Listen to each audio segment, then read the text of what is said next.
नमस्कार, स्वागत है आपका न्यूज एट 7 में। जी हाँ, और मैं हूं आपके साथ रथ राकेश टंडन।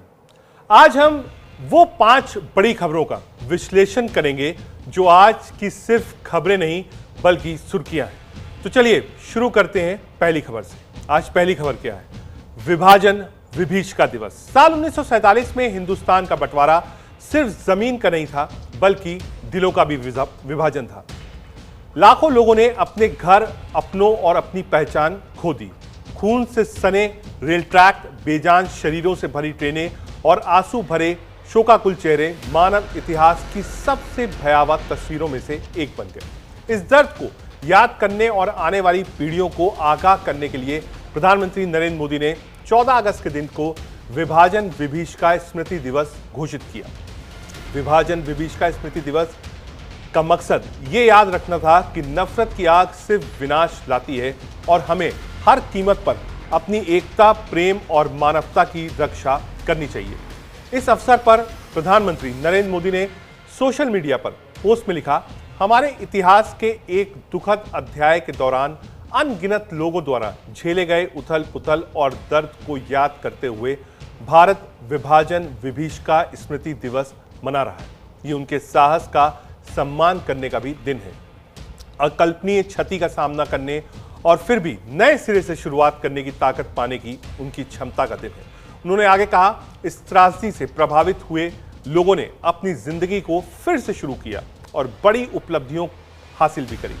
ये दिन हमारे देश को एक सूत्र में पिरोने वाले सद्भाव के बंधन को मजबूत करने की हमारी स्थायी जिम्मेदारी की भी याद दिलाता है।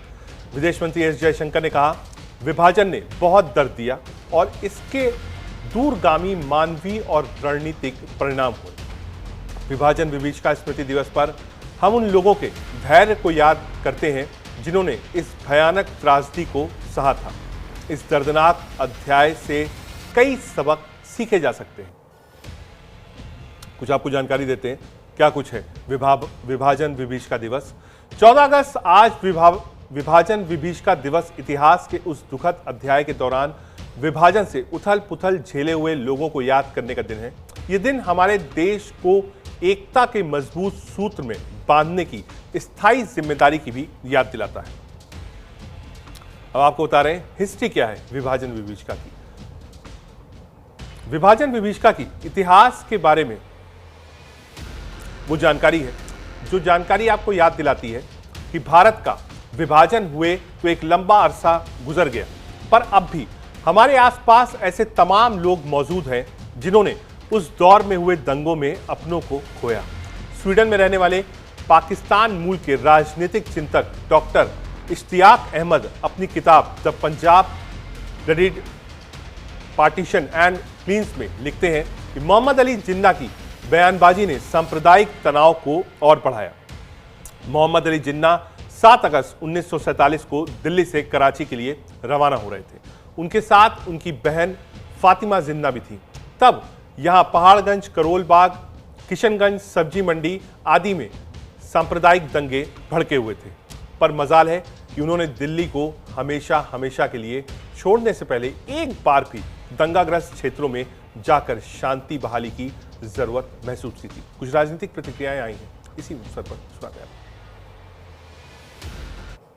विभाजन की विभीषिका इस देश के नागरिकों के लिए हमेशा स्मृति में बनी रहे ऐसी एक घटना है।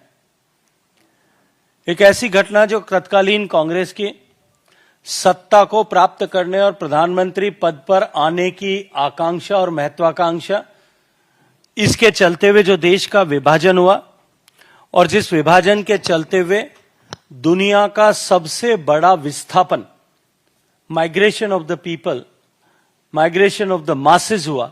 करोड़ों लोगों के घर बार उजड़ गए, करोड़ों लोगों को अपने घर छोड़कर के एक से दूसरे जगह पे जाना पड़ा। लगभग 20 लाख लोगों की उस घटनाओं में, उस समय की घटनाओं में मृत्यु हुई। अनेकों रेफ्यूजी ट्रेन चलानी पड़ी, अनेकों लोगों का नरसंहार हुआ और उस घटना के वो घटना हमेशा हमेशा के लिए भारत के इतिहास में एक काले अध्याय के रूप में अंकित हुई। सत्ता के लालच में सत्ता की लालसा में कांग्रेस के द्वारा विभाजन की ये शर्त स्वीकार करने और विभाजनकारी ताकतों को निरंतर कांग्रेस के द्वारा आज भी समर्थन दिए जाने, इसके चलते हुए देश के 140 करोड़ लोगों की स्मृति में इस विषय को हमेशा ताजा रहना आवश्यक है।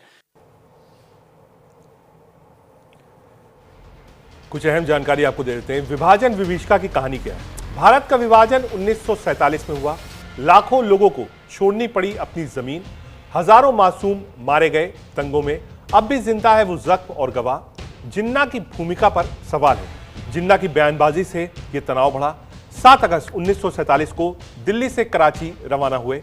दिल्ली में दंगे जारी थे, पर उन्होंने झांक कर भी नहीं देखा। एक बार भी दंगाग्रस्त इलाकों में नहीं पहुंचे।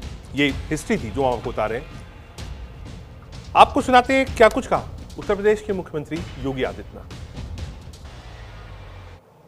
कि विभाजन के शिकार उन लोगों को जो पश्चिमी पाकिस्तानी शरणार्थी के रूप में 1947 से पहले 1947 के बाद भी जम्मू कश्मीर और देश के अलग अलग भागों में निवास कर रहे थे, उन लोगों को सिटीजनशिप अमेंडमेंट एक्ट के माध्यम से भारत की नागरिकता देने का काम भी देश के यशस्वी प्रधानमंत्री श्री नरेंद्र मोदी जी ने देश के अंदर प्रारंभ किया।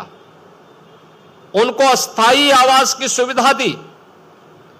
बेघर बार लोगों ने अपनी मेहनत, अपने पुरुषार्थ से भारत के विकास में अपना योगदान दिया। राष्ट्रवाद की एक नई अलग को जगाने के लिए अपने आप को समर्पित किया। लेकिन कांग्रेस उनके पुनर्वास के लिए, उनके स्मृतियों को बनाए रखने के लिए, उनके संग्रहालय के लिए कभी भी कांग्रेस ने कोई प्रयास नहीं किया। आज यहां पर इस प्रदर्शनी का शुभारंभ यहां पर उत्तर प्रदेश सरकार और भारतीय जनता पार्टी ने वर्तमान पीढ़ी को इन सब बातों से अवगत कराने के लिए आदरणीय प्रधानमंत्री जी की प्रेरणा से हर जनपद में इस प्रकार के विभाजन विभीषिका के 1947 के दर्द को वर्तमान पीढ़ी तक पहुंचाने का एक प्रयास है।